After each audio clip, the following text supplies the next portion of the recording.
Welcome back to Mom in Mind. I'm your host, Dr. Kat. On this episode, I am joined by the awesome Dr. Priya Alpern. She is a licensed clinical psychologist, an EMDRIA approved EMDR therapist, and an EMDRIA approved consultant. And today we are talking about EMDR for birth trauma and reproductive trauma, and really what that is, and how it can be supportive to people who have experienced trauma during the reproductive period, and also for people who've experienced trauma that is impacting the reproductive period. Dr. Alpern is the founder of the Manhattan Center of Trauma Studies and director of the Center Psychology Group in New York City, a psychotherapy practice that specializes in treating trauma within the adult and perinatal populations. Outside of her clinical practice, she creates mental health content, providing psychoeducation and raising awareness about EMDR and trauma-informed psychotherapy on her Instagram and TikTok platforms. She's been quoted in Glamour UK, Rolling Stone, NPR, and the New York Times, and today she is here to share with us. So let's welcome Dr. Priya Alpern. Welcome, Priya. Thank you so much for being here. Thanks for having me. We were talking a little bit before, but I just like everybody to know that I love the work that you're doing, and especially how you show up on social media and the education you provide and the information that you give. Because, as you know very well, a lot of people don't know what's going on for them Yeah, with trauma, and even the bits that you're giving out on social media, I know are probably so helpful for people who are finally hearing themselves and seeing that, okay, yeah, trauma is a thing and there's something that we can do about it. thank you so much.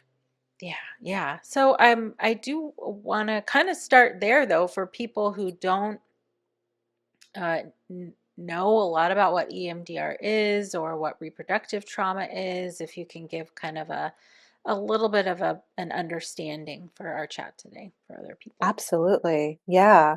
Well, I guess a good place to start would be to explain what reproductive trauma is and the way that I think about it, the way that I think about any kind of traumatic experience is that it's something that happens or it can be a series of events that overwhelm a person's internal capacity to cope. And when Mhm. it comes to reproductive trauma, it has to do with a person's reproductive journey, whatever that might be. It might involve trying to conceive, it might be a miscarriage or a pregnancy loss, it might be birth trauma, and it might be trauma that happens even after the birth occurs during the postpartum period. Mhm. So, yeah, when we think about reproductive trauma, we think about it in the context of the reproductive journey, essentially. Mhm. But the same definition applies. It's really any experience that overwhelms a person's internal capacity to cope. It all just feels like too much. Mhm. Um, and then when it comes to EMDR, EMDR is a therapy approach that stands for eye movement desensitization and reprocessing. And it's based on the theory that symptoms are rooted in unprocessed and persistently disturbing memories. Mhm. And the idea is that the brain is naturally wired to process and metabolize experiences in a way that allows the information to be stored adaptively. Mhm. But sometimes the information processing system gets overloaded by overwhelming experiences. And that's where unresolved trauma kind of forms for a person internally, where they start to experience symptoms and maybe behaviors or inner emotional experiences that are really representative of the unresolved traumatic experience. Mhm. And so, what EMDR does, it's a very specific therapy approach that targets unprocessed memories and helps people fully metabolize and integrate them so that they feel like they're fully in the past. And so that all of the physiological and emotional activation associated with the traumatic memories kind of neutralizes or gets as close to neutral as possible. Mhm. And at the same time, any kind of negative beliefs about the self that were encoded at the time of the traumatic event get revised and updated into something that's more compassionate and reality based for the person. That's perfect. Yeah. That's awesome. Can you give some, I guess, examples, if you can, of a kind of a trauma that might show up during pregnancy? There's so many. I'm trying to think of what I could. I Or mean, some, yeah. some traumas, I mean, sometimes it might be something that happens during an anatomy scan, Mm, anomalous findings on an anatomy scan. It mhm, could be bleeding mhm, during pregnancy. mhm, It could be severe morning sickness, hyperemesis gravidum. I think I pronounced that correctly. That's a very traumatic experience for a lot of people. mhm. Oh, for sure. Yeah, there are a lot of different things. And what's interesting, I think, too, is that for some people, those experiences are not traumatizing. They can be upsetting, but not necessarily like PTSD trauma. Can you um kind of before you move into like birth and postpartum and stuff like that, can you talk a little bit about, you know, not necessarily how or why that happens, but for Mhm. some people, experiences can result in like a clinical diagnosis, and for other people, again, it could have felt upsetting, maybe traumatizing, but not like diagnosis, clinical diagnosis level. Do you have any sense of how or why those types of things happen differently for different people? I feel like the way that I would answer that is just to say that everybody's inner psychology and everybody's nervous system is different and Hmm. unique. Hmm. And we also bring our own set of lived experiences to whatever we're going through now. So when it comes to pregnancy, you might be thinking about previous experiences in medical settings Hmm. or a person's history of trauma that can get kicked up by something that happens during the pregnancy. And then the other thing that can come up for people is the subjective experience of the trauma and, whether or not they experience dissociation or whether or not they have the capacity to escape is Uh-huh. something that also kind of informs whether or not um, like a full diagnosis of PTSD might come to be. A lot of parents who go through reproductive trauma will sometimes experience PMADs, or like postpartum anxiety Mhm, rather than a PTSD diagnosis. So mhm, you can have a traumatic experience and that may not be directly mapped onto a PTSD diagnosis. mhm, It might be mapped onto something that's more of like an anxiety disorder or depression. mhm, Um, or even OCD symptoms for some mhm, postpartum parents. mhm. Can EMDR be helpful and supportive for people even if they don't have a PTSD diagnosis? Absolutely. I would say that most of the parents that I support who have had traumatic births don't meet full criteria for PTSD. Mm, They may be sub-threshold in some of the different categories for the diagnostic criteria. So, what I usually say is that if you've had an experience that's been overwhelming and you have experienced your birth or your pregnancy as having been traumatic, and you're experiencing some emotional outfall from that, it's definitely worth getting support. And EMDR is extremely efficient and effective in treating all of those residual symptoms from a traumatic pregnancy or birth experience. that's fantastic. The Especially I think for people who are potentially fearful, worried, overwhelmed by the idea of quote unquote dealing with the trauma they've experienced in therapy. People Mhm. are, understandably don't want to think about it or want to be reliving it or any of that. How does EMDR kind of mm, help or manage that fear of like, oh, I'm going to go into therapy and I'm going to have to think about this and talk about this and it's going to be too much? Yeah. One of my favorite things about EMDR that I think we don't talk about enough is that you don't actually have to share the details of the traumatic experience in order to process the trauma. Mm, And the other component or piece about EMDR that I think that we need to be talking about more is that it's an 8-phased treatment. mm, So you don't start EMDR and start engaging with traumatic memory material right away. Um, There is a history taking process. There is a stabilization phase of EMDR. There's a lot of preparation that goes into preparing the client to start to engage with traumatic memory material so that they don't feel overwhelmed or flooded by the Mm-hmm. time they get to the place where they're processing their trauma. Mm-hmm. And I will often tell people who say things like, I don't want to dwell on this, or I don't want to get into the weeds of the detail. That's fine. You don't have to share anything that you don't feel comfortable sharing here. Because what we're doing is we're just guiding the client through the protocol and we're lighting up the fragments of the memory or the experience for them and then letting their brain and their nervous system metabolize whatever needs to be processed related to their trauma. And the other thing that I think about a lot is just how unresolved trauma can really hijack the postpartum period in a way that just drains all of the joy out of just connecting with your baby and kind of reveling in the joy of, bringing a life into this world and parenting. And so what EMDR does is it kind of like it takes the knife out, it not to be too graphic, but Mm-hmm. it just kind of it helps take that edge off and helps parents feel like they can step back into their life and Mm-hmm. fully be present with their partner, with their child, with their community, and kind of Absolutely. move forward without feeling burdened by the birth experience or the pregnancy experience. Sure.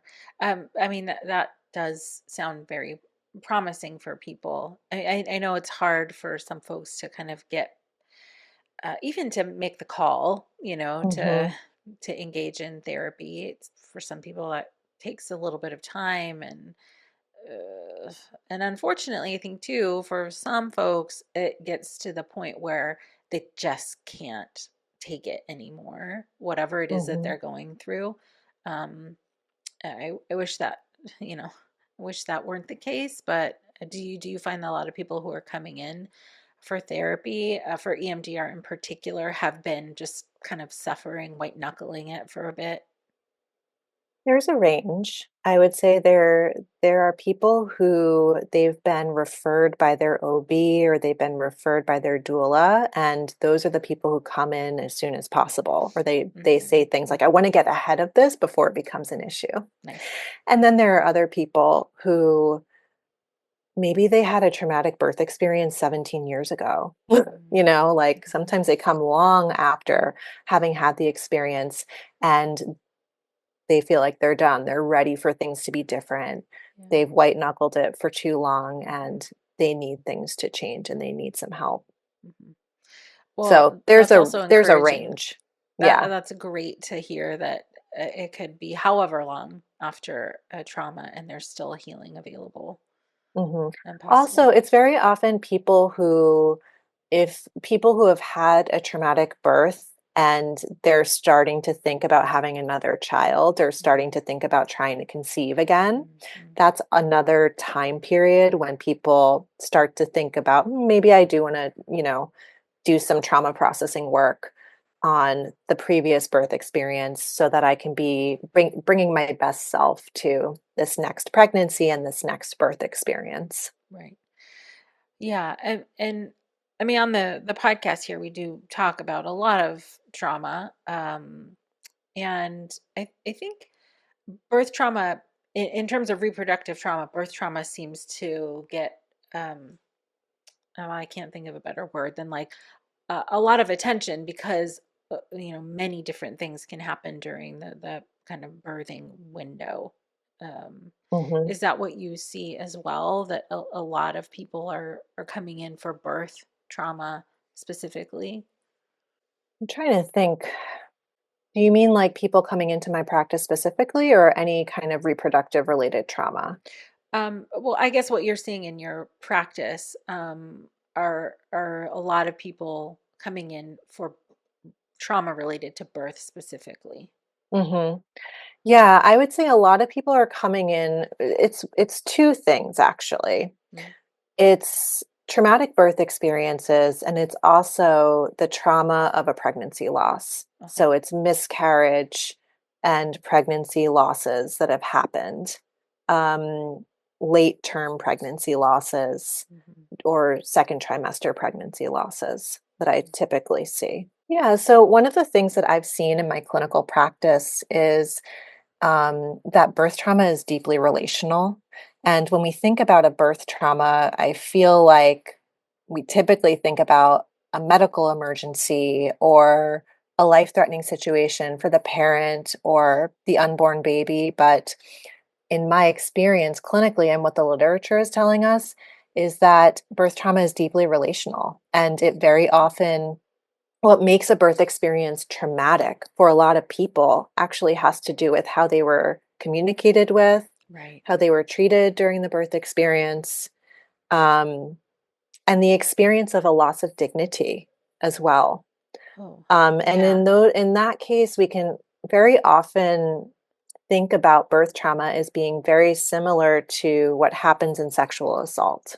Mhm. There's a lot of literature that suggests that there are similar themes that occur in sexual assault that also occur in birth trauma.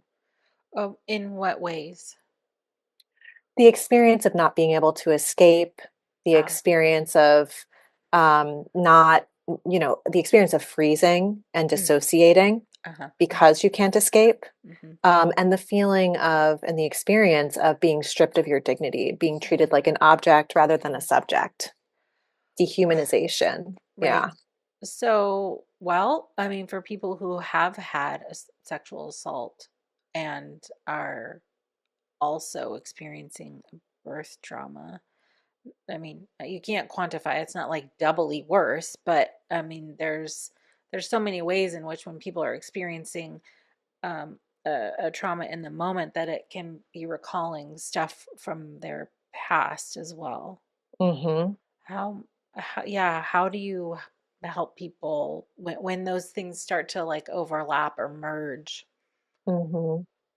Yeah, I mean, it's really so important to build a support network and to have your advocate with you when you're in the birthing experience and do a lot of prep work around the birth experience because people who do have a history of sexual assault or childhood sexual abuse do have a heightened risk of experiencing their birth as being traumatic.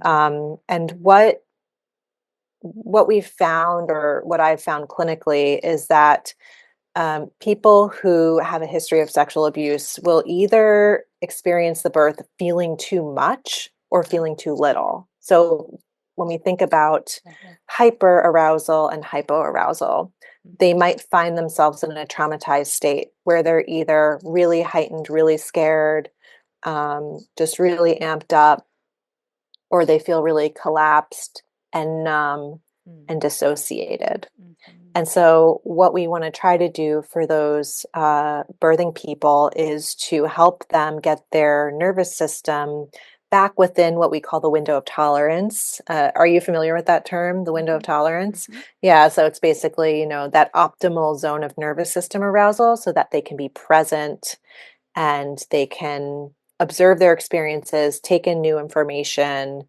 and feel like they are okay enough to deal with the moment. Um, right, and that for people who can, I guess, have had help and support prior to birth, I can see how that would be incredibly helpful, healing.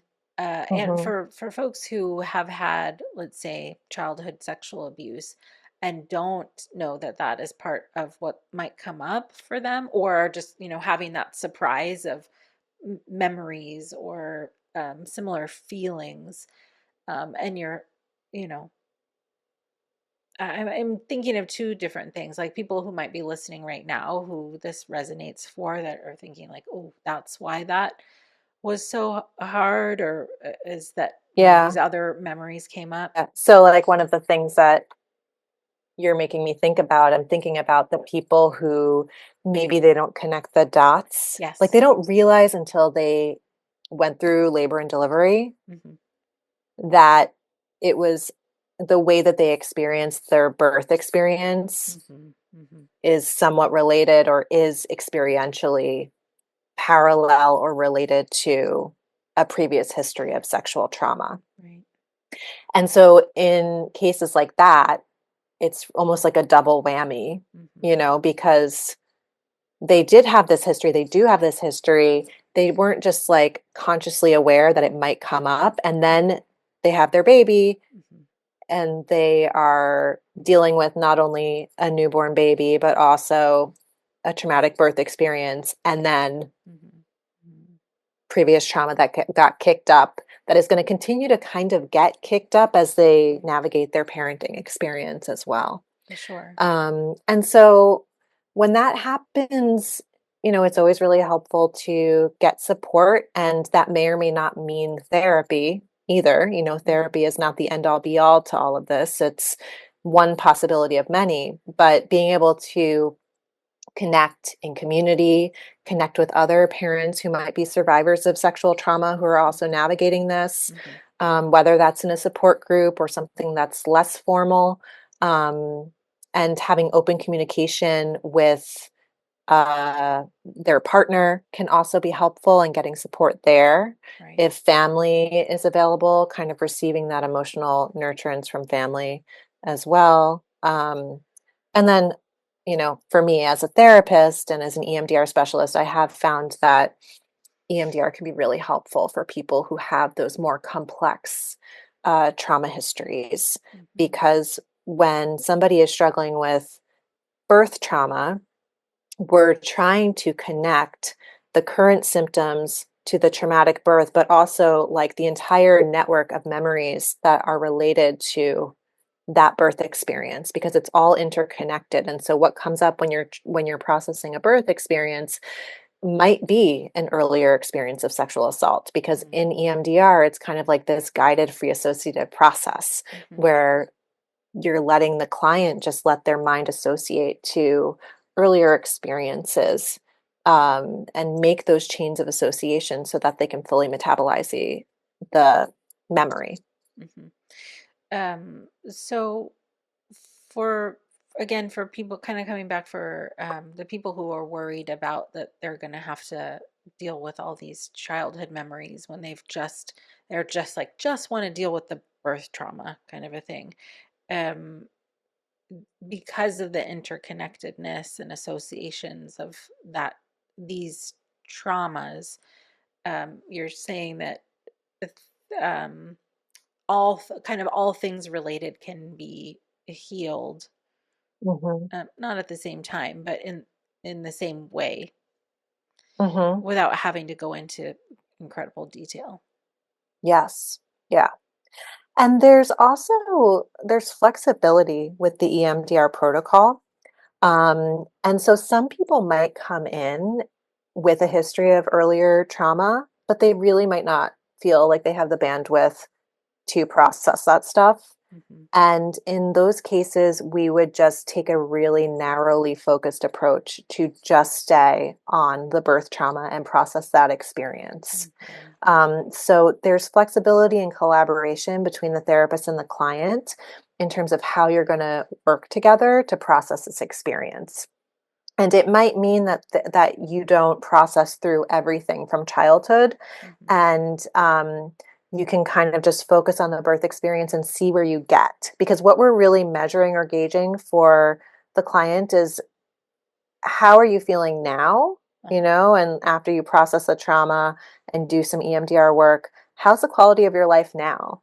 Right. Because maybe it feels really good and you don't need to do the earlier stuff. Hmm. And then there are some people who really feel like, what, I can't process this birth experience without going back to the earlier stuff because it just feels too interconnected, and maybe they're still experiencing trauma related symptoms that they're feeling stuck.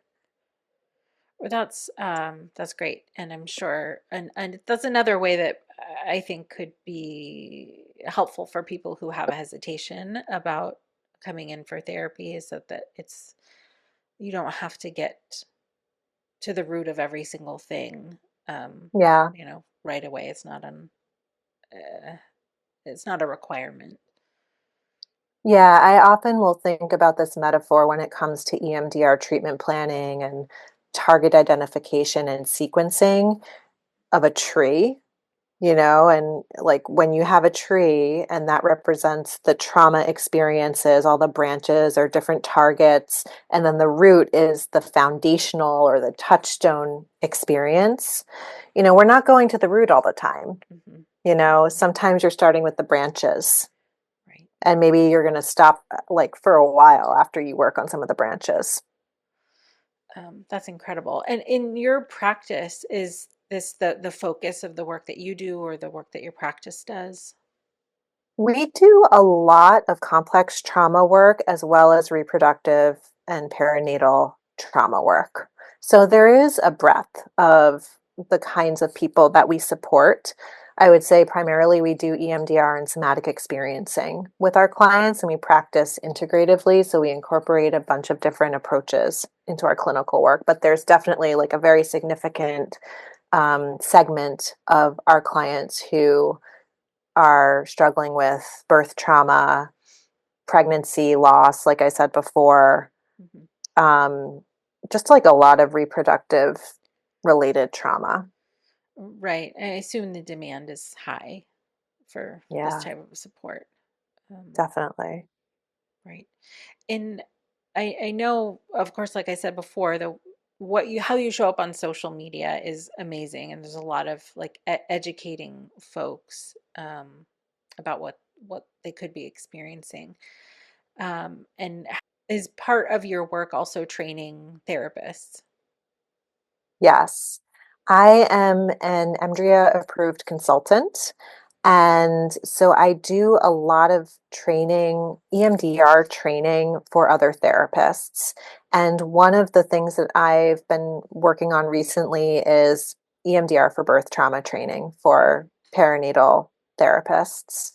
And I think that, it's just something that I find to be really valuable and important topic, something that keeps coming up in my clinical work. And so I I do offer training in that, and as well as individual consultation for EMDR therapists. So, I mean, I do like a somatic resourcing and EMDR training. I have like I call this my dabbling actually. Like I like to dabble. Like social media is my favorite extracurricular activity that I just started. And so I love to give trainings on different topics. And right now, the things that I'm offering are I have one coming up this week, somatic resourcing in EMDR. And then in a couple weeks, I'm running a training, or a colleague is running a training with me on EMDR for survivors of racial and cultural trauma.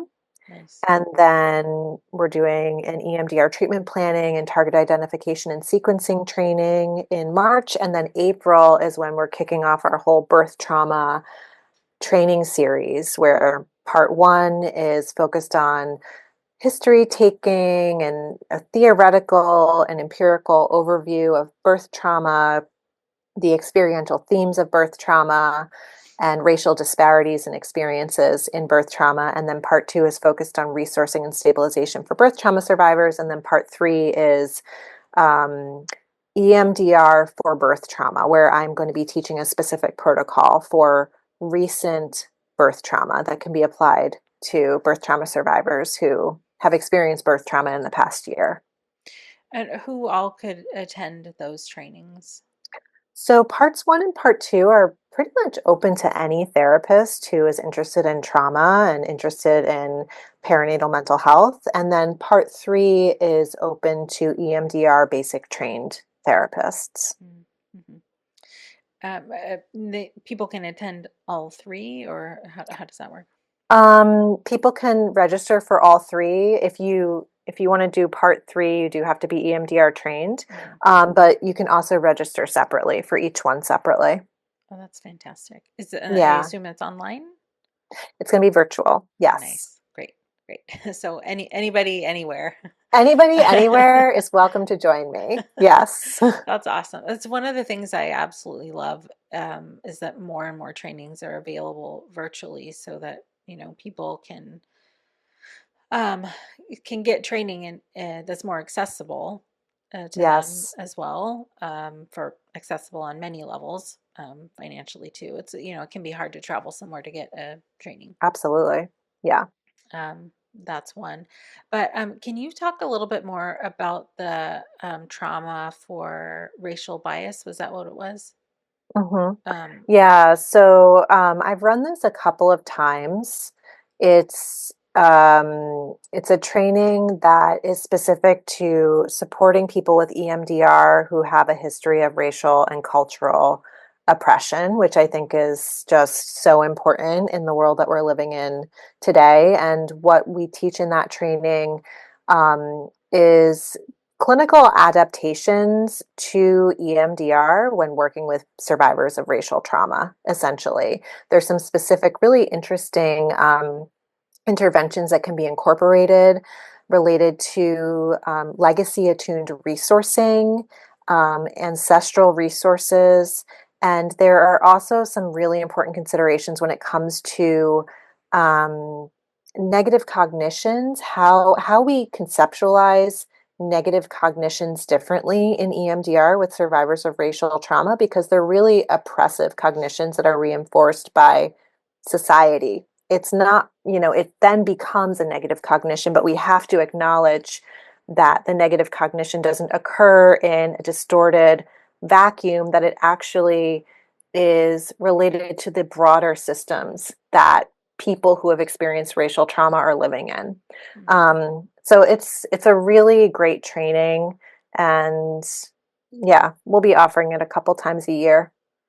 It's really needed, really quite Yeah. necessary. And if I can say, you said, you know, but in the current climate, at some point you said that, but Yes. especially right now, when things Especially right like now. words like DEI are now villainized and weaponized, Hmm when uh, you know um, people of color, women of color in particular, who are in the reproductive phase, are now having, as if there weren't enough worry already, but now having this additional, um, how can I say it, more outrightly, um, oh gosh, I can't think of the word I want. Oppressive Yes, or oppressive, but it's not covert.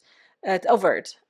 yeah, Yeah, racism and provide whoever, people being emboldened, um, right. in the ways that they are right now. It's even more Yeah. important to have that particular training available. It's so important. And one of the things we talk about in the training also is how to broach the topic of racial identity and differences in identity and social location in the therapeutic relationship. Because I think a lot of white bodied therapists struggle or feel anxious about bringing that up, but we Mhm, can't ignore it. It's really important to talk about race, identity, and positionality in the therapeutic relationship, especially because of, the long history of distrust within the medical system that kind of spills over into the mental health system as well. mhm. Absolutely.